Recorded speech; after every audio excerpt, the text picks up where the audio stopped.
Olá e bem-vindo. Hoje a gente vai mergulhar num livro que, olha, tem uma fama e tanto. Uma fama assustadora, né? Exato. O Príncipe de Maquiavel. Muita gente acha que é o manual do tirano, um guia para quem não tem escrúpulos. Total. Mas a nossa missão aqui é outra. É tratar isso como uma conversa, sabe? Tipo num bar, para entender de verdade o que ele quis dizer. Isso. A grande pergunta que a gente precisa responder é: Maquiavel era, tipo, um professor do mal? Ou um patriota desesperado escrevendo um guia de sobrevivência para a Itália da época dele. Exatamente. E para chegar nessa resposta, a gente tem que deixar de lado a caricatura, o maquiavélico, Sim. e voltar para Florença de 1513. A Itália não era um país, era um caos. Um tabuleiro de xadrez com cidades-estado brigando, exércitos estrangeiros. E o Papa agindo como general. Exato, o papado era uma potência militar. É nesse cenário de crise total que Maquiavel escreve. E ele não escreve para o povão, né? É quase uma carta, um memorando. Perfeito! Ele dedica a obra para o Lorenzo de Medici, que era o chefão de Florença. O Maquiavel tinha sido um diplomata importante, sabe? Sei. Mas ele caiu em desgraça, não foi? Sim, quando os Médici voltaram ao poder, ele foi demitido, torturado, exilado. Então, o príncipe é tipo um presente para o novo chefe. Mas também um currículo. O currículo mais ousado da história.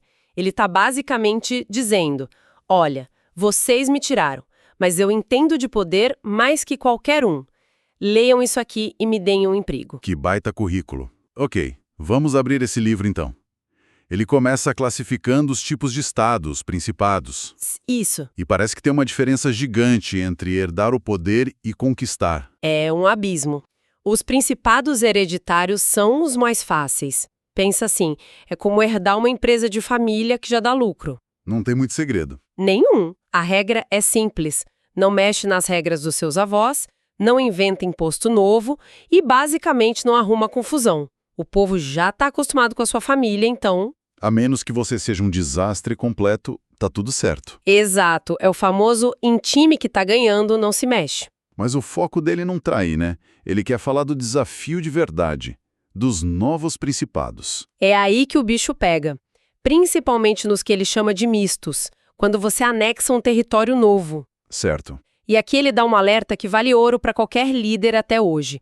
As pessoas que te ajudaram a chegar lá Vão ser seu primeiro problema. sua primeira dor de cabeça, porque elas sempre esperam mais do que você pode dar e a decepção vira traição rapidinho. E qual a solução dele para isso? Não imagino que seja pedir desculpas. Longe disso. As estratégias deles são brutais, mas tem uma lógica fria. Tipo, Se o lugar novo que você conquistou tem uma cultura parecida, a solução é quase cirúrgica. Primeiro, elimina a família inteira do governante anterior, uau, sem deixar herdeiros. nenhum. E segundo, mantém as leis e os impostos antigos. É quase uma fusão de empresa, sabe?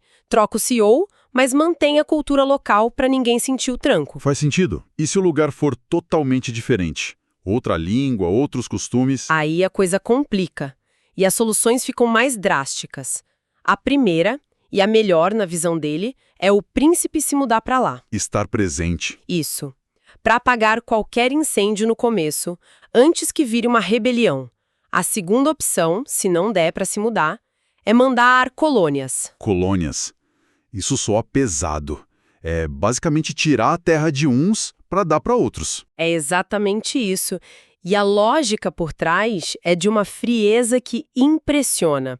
Ele diz que as colônias só prejudicam a minoria, aqueles que perdem as terras. E essa minoria não vai se revoltar? Não, porque eles ficam pobres e dispersos, perdem a capacidade de se vingar.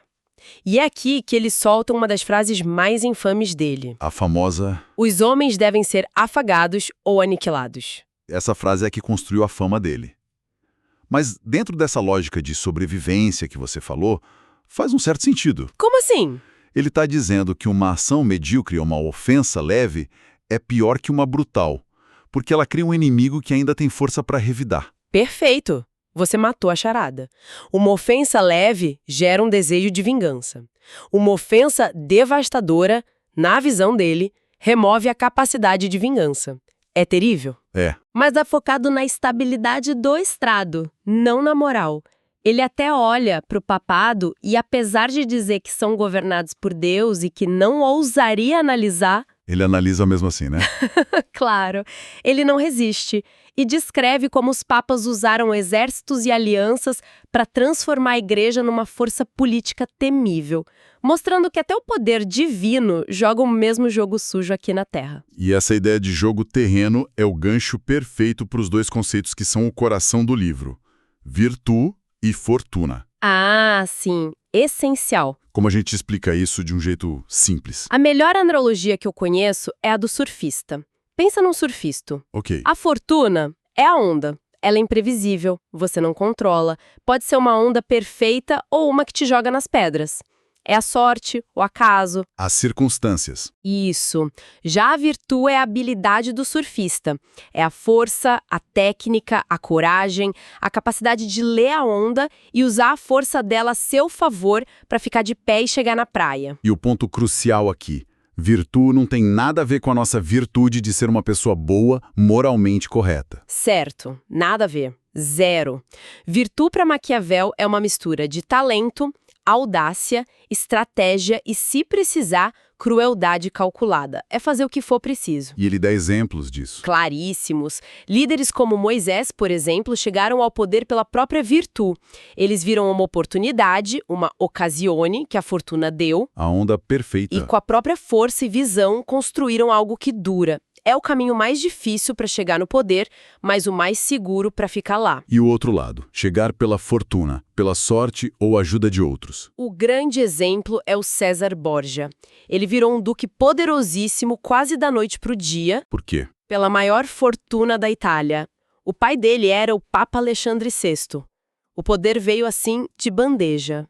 Certo. Mas o fascinante é que Borgia não se acomodou. Ele usou toda a virtude dele para tentar transformar esse poder emprestado em algo sólido, para criar raízes que sobrevivessem quando a sorte virasse. É aqui que entra aquela história terrível do Ramiro de Orco. Exatamente. Borgia precisava pacificar uma região rebelde. Ele nomeou esse Ramiro, um cara super cruel, para fazer o trabalho sujo. E ele fez. Usou de violência extrema e botou ordem na casa. Só que o povo passou a odiar o Ramiro.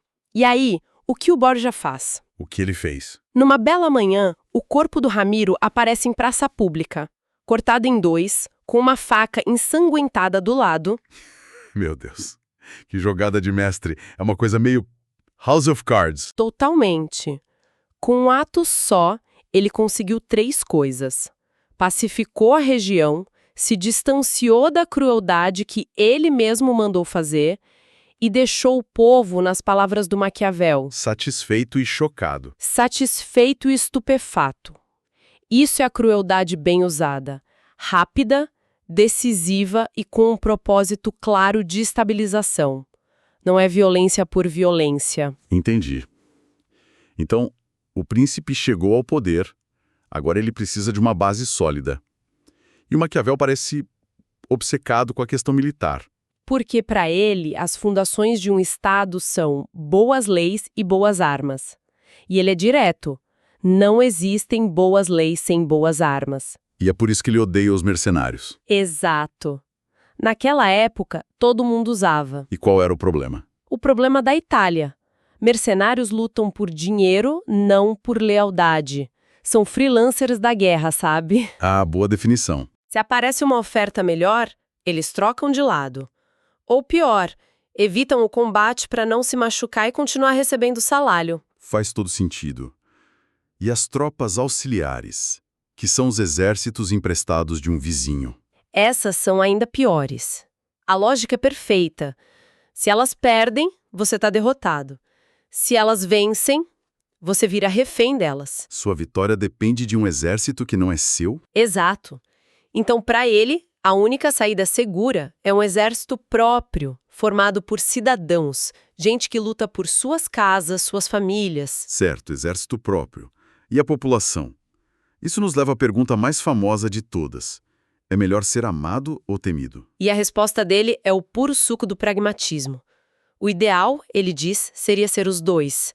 Mas como é muito difícil, é muito mais seguro ser temido do que amado. E a justificativa é basicamente que as pessoas não são confiáveis? Exatamente, uma visão bem pessimista da natureza humana.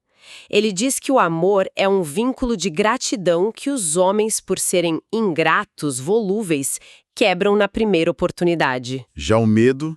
O medo é mantido pela ameaça de punição, que nunca te abandona. Mas essa linha entre ser temido e ser odiado é muito fina, né? Como um governante garante que o medo não vire ódio e, daí, revolta? Essa é a ressalva fundamental que muita gente esquece. Ser temido é uma coisa, ser odiado é o caminho para a ruína. E qual o segredo? Respeitar duas coisas que ele considera sagradas: a propriedade e a família. O príncipe nunca, jamais, deve confiscar os bens ou mexer nas mulheres dos seus súditos. É aqui que entra aquela frase brutal. A de que os homens esquecem mais rápido a morte do pai do que a perda do patrimônio. É uma das coisas mais cínicas e provavelmente verdadeiras que eu já ouvi. E essa lógica se aplica a ser honesto também, a manter a palavra. Totalmente. É aqui que entra a metáfora do leão e da raposa. O príncipe precisa ser os dois. Leão pela força, Para espantar os lobos, e raposa pela astúcia, para reconhecer as armadilhas. Um governante, ele diz, não pode e não deve manter a palavra quando isso se vira contra ele. porque os outros não vão manter. Exato. Se todos fossem bons, o conselho seria outro, mas como não são, ser sempre honesto é uma fraqueza. O importante não é ter as qualidades, mas parecer tê-las. A aparência de virtude é uma ferramenta de poder. Entendi. Além dessas estratégias maiores, ele também dá uns conselhos mais práticos de gestão mesmo. Sim, os capítulos finais são quase uma consultoria. Sobre fortalezas, por exemplo, ele diz que a melhor fortaleza que existe é não ser odiado pelo povo. Se o povo te odeia, nenhum muro te salva. Exato. Ele ensina a escolher ministros, a evitar bajuladores. Como se evita bajulador? Ele diz, rodeie-se de conselheiros sábios, dê a eles a liberdade de dizer a verdade, mas só quando você perguntar. Um bom conselho. E ele fecha o ciclo voltando a falar da fortuna. Sim, é a conclusão da metáfora do surfista. Ele admite que talvez a fortuna controle metade da nossa vida, mas a outra metade É com a gente. é com a gente. Ele a compara a um rio violento. Na cheia, destrói tudo. Mas um homem de virtude, na época da seca, constrói diques, barreiras para se proteger. Ou seja, se preparar para os tempos ruins durante os tempos bons. Exatamente. E aí ele termina com uma frase super polêmica, bem da época dele, dizendo que a fortuna é mulher e é preciso vencê-la pela força. Querendo dizer que o destino favorece os audaciosos. Isso, os impetuosos, não os cautelosos. E depois de toda essa análise fria, o livro termina de um jeito completamente diferente, quase febril. O último capítulo muda o tom da água para o vinho. É uma exortação para libertar a Itália dos bárbaros. É ali que o Maquiavel tira a máscara de analista e revela o coração de patriota. Ele usa tudo o que ensinou para fazer um apelo apaixonado aos Médici para que o novo príncipe surja e unifique a Itália. Então todo o manual era por um propósito maior. Servia a um propósito idealista, a salvação da pátria dele. O que nos leva de volta à nossa pergunta inicial. No fim das contas, professor do mal ou patriota desesperado? Eu acho que a resposta é que ele era um patriota que acreditava que, em tempos desesperados, as regras morais normais não valem na política. A grande revolução dele é o que ele chama de Verità effettuale della cosa. a verdade efetiva das coisas. Ele insistia em analisar a política como ela é, não como a gente gostaria que ela fosse.